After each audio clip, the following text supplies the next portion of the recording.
తెలంగాణ అట్లాగే మరొక వైపున కర్ణాటక ఈ రెండిట్లో కాంగ్రెస్ పార్టీ అధికారంలోకి వచ్చింది. అధికారంలోకి వచ్చాక ప్రజలకి ఎంత చేరువవుతాం అనేది ఆలోచించాలి. పెన్షన్లు ఆయా రాష్ట్రాల్లో కూడా ఇస్తున్నారు.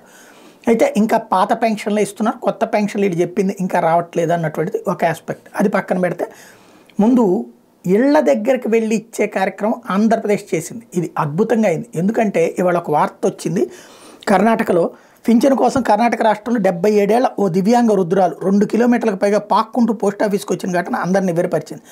పంటి బిగువ నరకయాతన అనుభవిస్తూ పోస్టాఫీస్కి వచ్చిన ఆమెకు తీవ్ర నిరాశ మిగిలింది. అవ్వాతాతలకు పింఛన్ల పంపిణీ అసలు విషయంలో అక్కడ అమలు విషయంలో అక్కడ వచ్చేటప్పటికి టైంకి ఇవాళే ఇస్తారన్నటువంటిది ఏమీ కనబడట్లేదు, ఏ రోజును ఇస్తారన్నట్టు తెలియట్లేదు. కానీ రోజు వచ్చి వెళ్లాల్సి వస్తుంది. ఇక్కడ ఆంధ్రప్రదేశ్లో తరహాలో అయితే 1వ తారీఖు నుంచి 8వ తారీఖులో పెన్షన్లు ఇవ్వడం అన్నటువంటిది అక్కడ జరగట్లేదు. అది కూడా ఇక్కడ ఇంటి దగ్గర వచ్చిస్తారు.